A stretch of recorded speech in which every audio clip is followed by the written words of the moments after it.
इस movie Jack Snyder's Justice League की कहानी स्टार्टिंग भी उसी सीन से होती है जब सुपरमैन पर विलेन ने अटैक किया था और उन दोनों की फाइट दिखाई गई है जब सुपरमैन जोर से हिट होने की वजह से चिल्लाया था। वो चीख हर तरफ फैल गई थी, यहाँ तक कि वो चीख मदर बॉक्स तक भी पहुँच गई थी। अब ये मदर बॉक्स है क्या, ये मैं आपको बताती हूँ। ये दरअसल एक बहुत एडवांस मशीन है। इन बॉक्सेस को एपोक्लिप्स के एलियंस ने बनाया था ताकि वो अपने राजा को ये दे सकें और वो और ज्यादा पावरफुल हो सके। दरअसल मदर बॉक्स का ये कमाल था कि वो किसी भी प्लेनेट को एपोक्लिप्स की तरह बना सकती थी। अब जब एपोक्लिप्स के राजा के पास ये बॉक्सेस आ चुके थे तो वो चाहता था कि वो दुनिया में जाकर कब्जा कर ले और उसे भी अपने प्लेनेट जैसा बना दे। तो फिर वो तीनों के तीनों बॉक्सेस लेके दुनिया पर आया, यानी प्लेनेट अर्थ पर, और उसने वहाँ पर जाकर इन तीनों बॉक्सेस को मिला दिया, जिसकी वजह से इनकी पावर्स आपस में मिलकर और ज्यादा स्ट्रॉन्ग हो गई। वो दुनिया को तबाह करके अपना बनाने ही वाला था कि तभी वहाँ पर बहुत सारे सोल्जर्स और गॉड आ गए। उन लोगों ने एपोक्लिप्स के राजा को डराकर भगा दिया।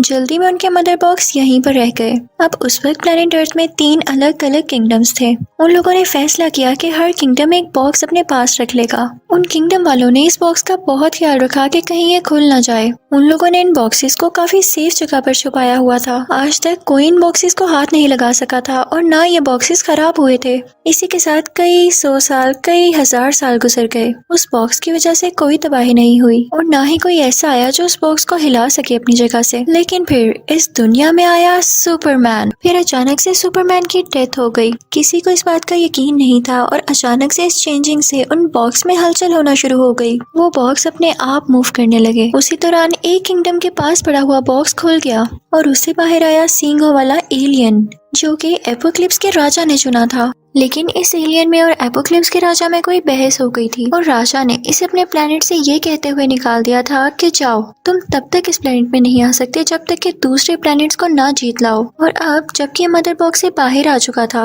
तो ये अपने प्लेनेट वापस जाने के लिए और अपनी सजा खत्म करने के लिए इस दुनिया को कनकर यानी जीतना चाहता था। उसने उस किंगडम के लोगों से लड़ना शुरू कर दिया और उन पर बहुत बुरी तरह अटैक करता रहा, जिससे आखिरकार वो किंगडम वाले हार गए और ये अपना मदर बॉक्स उठाकर वहाँ से चल पड़ा। अब ये तलाश में था दूसरे मदर बॉक्स के। अगर इसको दूसरा और तीसरा मदर बॉक्स मिल जाता तो ये तीनों बॉक्सेस को मिलाकर इस दुनिया को जीत लेता और फिर इस दुनिया को अपने प्लेनेट एपोक्लिप्स की तरह बना देता ताकि उसका राजा इससे खुश होकर इसे वापस अपने साथ रख ले और ये दोबारा से और ज्यादा स्ट्रॉन्ग फील कर सके। ये तो बस मतलब ही था, अपने मतलब के लिए दुनिया को तबाह करना चाहता था। लेकिन जिस किंगडम से उसने पहला मदर बॉक्स लिया था वहाँ की रानी अभी भी जिंदा थी और वो अपनी बेटी, जो कि वंडर वुमन होती है, उससे कहती है कि तुम्हें बहुत एहतियात करनी होगी। उसकी बेटी समझ नहीं पा रही थी कि मेरी माँ मुझे ऐसे क्यों कह रही है। वो इस बात का पता लगाने के लिए अपने किंगडम के टेम्पल्स और कई और जगह जाती है, जहाँ पर उसे फाइनली एपोक्लिप्स के राजा और उन मदर बॉक्स के बारे में पता चलता है। और वो समझ चुकी थी अपनी माँ की बात कि वो मुझे इसलिए अपना ख्याल रखने को कह रही हैं कि जल्दी जंग शुरू होने वाली है। जैसे ही उस एलियन को बाकी बॉक्सेस मिल गए तो वो बाकी दुनिया को भी तबाह कर देगा। वो फौरन से जाती है बैटमैन के पास और उसे सब कुछ बता देती है। बैटमैन कहता है कि मैं जानता था ये एक न एक दिन जरूर होना था, क्योंकि सुपरमैन के मरने के बाद ये लोगों को जंग का मौका मिल गया था। ये लोग हम पर अटैक करना चाहते हैं लेकिन भूल गए हैं कि हम में भी स्ट्रॉन्ग लोग मौजूद हैं अभी, और इसीलिए मैं अपनी एक टीम बना रहा हूँ जिसमें काफी स्ट्रॉन्ग लोग हैं जो इन लोगों के खिलाफ लड़ेंगे, एपोक्लिप्स के राजा के खिलाफ। बैटमैन और वंडर वुमन ये डिसाइड करते हैं कि हम दोनों स्ट्रॉन्ग तो हैं ही, तो क्यों ना हम और भी ऐसे लोग ढूंढें जो कि हमारी तरह सुपर पावर्स रखते हैं। फिर हम लोगों के लिए एपोक्लिप्स के राजा से लड़ना बहुत आसान हो जाएगा। अब वो दोनों इस कोशिश में चल पड़ते हैं। तभी उनको मिलता है एक्वामैन और वो उसके पास जाकर उसे सारी बात बताते हैं। लेकिन एक्वामैन कहता है कि मैं इसमें इंटरेस्टेड नहीं हूँ। वो कहता है कि मैं तुम लोगों का ग्रुप ज्वाइन नहीं कर सकता। फिर वो दोनों वहाँ से एक यंग लड़के फ्लैश के पास आते हैं जो कि खुशी खुशी उनका ग्रुप ज्वाइन कर लेता है।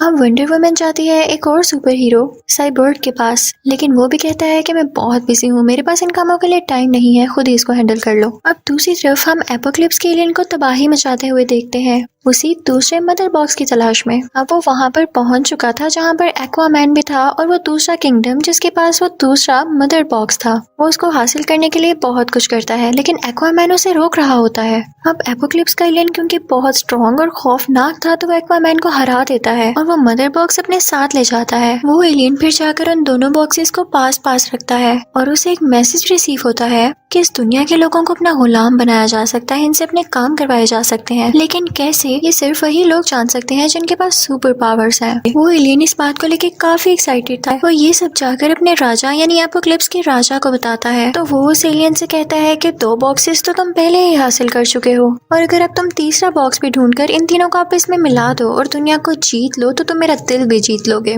वाह, कितना मतलबी था एपोक्लिप्स का राजा। राजा उससे कहता है कि जैसे ही तुम वो तीनों बॉक्सेस हासिल कर लोगे तो मैं दुनिया पर आ जाऊंगा ताकि सब लोगों को अपना गुलाम बनाया जा सके और वो हमारे काम में रुकावट यानी हर्डल न बने। अब एपोक्लिप्स के उस एलियन को बहुत उम्मीद थी कि राजा मुझे वापस एपोक्लिप्स में बुला लेंगे, तो वो हर पॉसिबल कोशिश करता है उस बॉक्स को हासिल करने के लिए, लेकिन वो तीसरा बॉक्स कहाँ पर था किसी को कुछ पता नहीं था। इस बात की वजह से उस एलियन को गुस्सा आने लगता है। अब वो पहले और दूसरे बॉक्स के पास जाता है और उसके आसपास जितने भी लोग थे वो उनको किडनैप कर लेता है और पकड़ के अपने पास ले आता है। दरअसल ये लोग किसी लैब के मेंबर थे, उसी लैब के मेंबर जो कि इन मदर बॉक्स पर रिसर्च कर रही थी। इस लैब का हेड साइबर्ग का फादर था। वो एलियन उन सब लोगों से उस तीसरे बॉक्स के बारे में पूछने लगता है और बहुत गुस्सा करता है, लेकिन किसी को भी उस तीसरे बॉक्स के बारे में कुछ भी नहीं पता था। इवन वो तीसरा बॉक्स जहाँ पर पड़ा हुआ था इतने 1000 सालों से, वो अब वहाँ पर भी नहीं था, क्योंकि उसे अब ले गया था साइबर्ग जो कि लैब हेड का बेटा है। वो उस बॉक्स को कहीं पर छुपा देता है क्योंकि वो ये नहीं चाहता था कि वो एलियन ये बॉक्स ले जाए। अब दूसरी तरफ जब बैटमैन को ये पता चलता है तो वो वंडर वुमन और फ्लैश के साथ वहाँ पर आता है।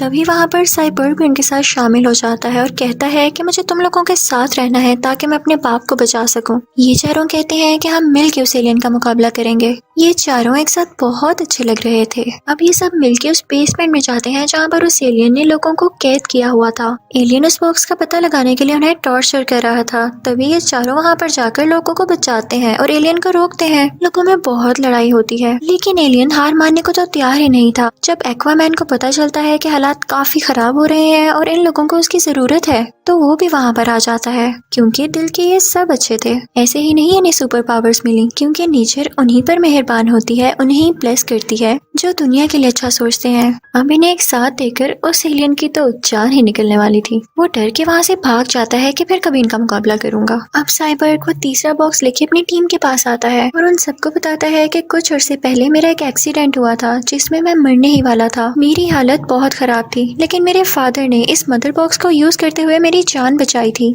उसकी ये बात सुनते ही बाकी लोगों के दिमाग में क्लिक होता है कि अगर इसे मरते मरते बचाया गया था तो इस बॉक्स को यूज करते हुए सुपरमैन को भी तो जिंदा किया जा सकता है। वो सब जानते थे कि सुपरमैन से ज्यादा स्ट्रॉन्ग कोई और नहीं है, और अगर वो इनकी टीम में आ गया तो ये लोग आसानी से एपोक्लिप्स के राजा और एलियन को हरा सकेंगे। अब वो सब एक प्लान बनाते हैं जिसे सुपरमैन को उन लोगों ने जिंदा करना था। वो वहाँ पर जाते हैं जहाँ पर वो दफन था, यानी उसकी ग्रेव थी, जहाँ पर वो उसे बाहर निकालते हैं। वो सब उसकी बॉडी को लेकर एक शिप में जाते हैं। वो उसकी बॉडी को भी वहाँ पर रख देते हैं और फिर उसके ऊपर लाते हैं वो मदर बॉक्स, ताकि उस मदर बॉक्स की और क्रिप्टन स्पेसशिप की एनर्जी से सुपरमैन को जिंदा किया जा सके। लेकिन मसला ये था कि वो मदर बॉक्स एक्टिवेट ही नहीं था। उसे यूज करने के लिए भी कुछ एनर्जी चाहिए थी ताकि उसे एक्टिवेट किया जा सके। फ्लैश उन लोगों से कहता है कि मैं इस मामले में तुम लोगों की हेल्प कर सकता हूँ, मदद कर सकता हूँ। वो कहता है कि मैं जब भी अपनी एनर्जी यूज करता हूँ तो मेरे आसपास इलेक्ट्रिकल वेव्स बनने लगती हैं जो कि एक एनर्जी ही है। वो कहता है कि मैं मदर बॉक्स के पास जाके उसे एक्टिवेट कर सकता हूँ।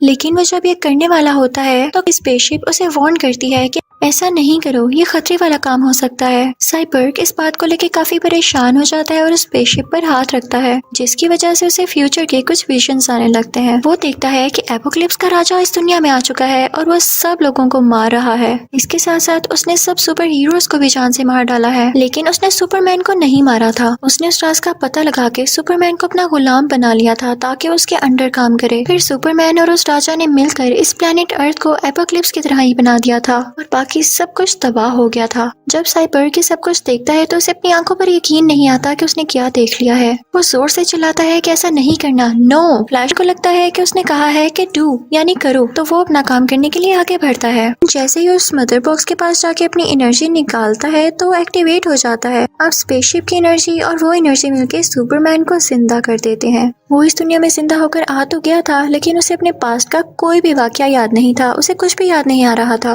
वो भी चीजों पर पर गौर कर ही रहा होता है कि उसके सामने साइबर्ग आ जाता है। साइबर्ग में चूंकि कुछ मशीनरी थी तो वो उसे खतरा समझ के उस पर शूट कर देती है ऑटोमेटिकली ही। सुपरमैन को बेशक कुछ याद नहीं था, लेकिन उसमें वो पावर अभी भी थी जब वो आंखों से अपनी लेजर निकाल सकता था। वो वही लेजर यूज करते हुए साइबर्ग पर अटैक करने लगता है। वो बाकी सब सुपर हीरोज पर भी अटैक करने लगता है और सब उसे रोकने लगते हैं, लेकिन वो इतना ज्यादा पावरफुल था कि कोई भी उसे रोक नहीं पा रहा था। तभी उसके सामने वो न्यूज रिपोर्टर आ जाती है जिसे वो शुरू में पसंद किया करता था, उससे प्यार किया करता था। वो जैसे ही उसे देखता है उसे सब कुछ आहिस्ता आहिस्ता याद आने लगता है और फिर वो लोग अपने घर आ जाते हैं जहाँ पर उसे सब कुछ याद आ जाता है कि वो असल में है क्या। अब दूसरी तरफ हम देखते हैं कि क्योंकि तीसरा मदर बॉक्स अब एक्टिवेट हो चुका था तो उसकी वेव्स एपोक्लिप्स के एलियन तक भी जा रही थी, जिसकी वजह से उसे पता चल जाता है कि ये है कहाँ पर, और वो वहाँ पर आ जाता है। दुनिया को तबाह होने से बचाने के लिए उस लैब का हेड इस बॉक्स को उठा के अपनी लैब में ले आता है। वो उस पर लेजर शूट करने लगता है, लेकिन उसकी वजह से उनकी अपनी ही डेथ हो जाती है। और तभी वहाँ पर आता है एपोक्लिप्स का एलियन और उस आखिरी बॉक्स को भी अपने साथ ले जाता है,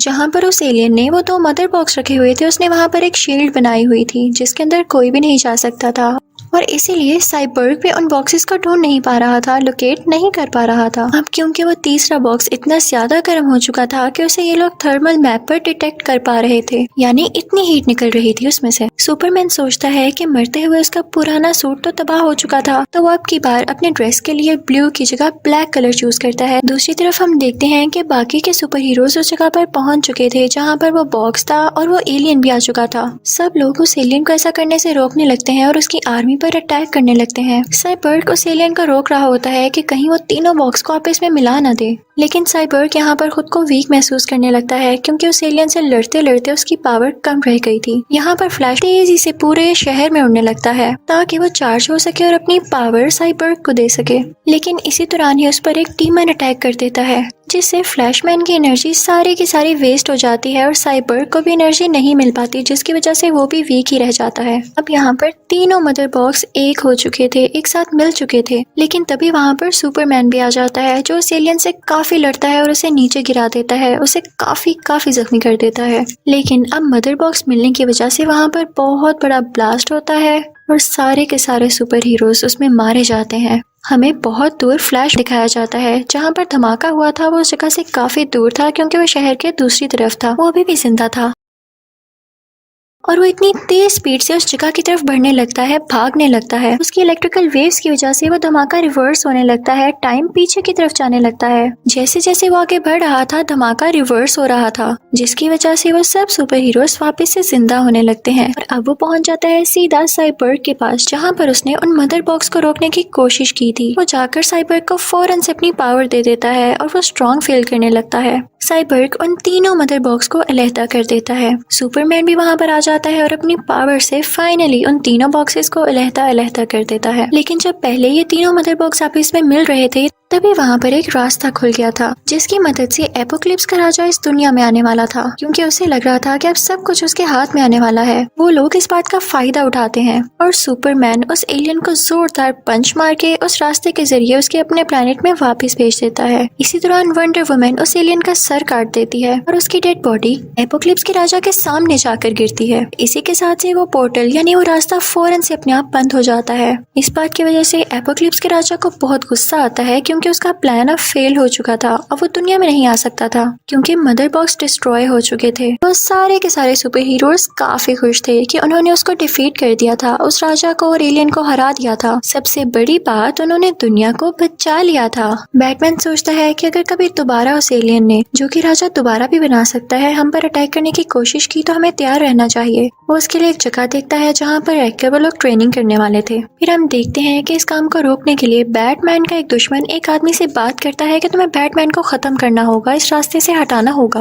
अब की बार बैटमैन को एक ख्वाब आता है, या यूं कह लें कि उसे भी विजन आता है कि सुपरमैन बहुत बुरा बन चुका है और एपोक्लिप्स का राजा इस दुनिया में फिर से आ चुका है और उन दोनों ने मिलकर दुनिया पर राज कर लिया है। लेकिन साथ ही वो अपने इस ख्वाब से जाग जाता है। वो बाहर जाकर देखता है तो वहाँ पर एक एलियन खड़ा होता है। वो कहता है कि मैं बहुत खतरनाक हूँ और मैं इस दुनिया में काफी अरसे से छुप कर रह रहा था, लेकिन अब मैंने सोचा है कि मैं आपकी टीम में आ जाऊँ, क्योंकि ये बात सच है कि एपोक्लिप्स का राजा यहाँ पर जरूर आएगा और मैं चाहता हूँ कि हम मिल के उसके खिलाफ लड़ें। और बस यहीं पर यह मूवी एंड हो जाती है। यानी हम फ्यूचर के बारे में कुछ नहीं कह सकते कि वो राजा दोबारा आएगा या नहीं और सुपरमैन बुरा बनेगा या नहीं। Thank you for watching.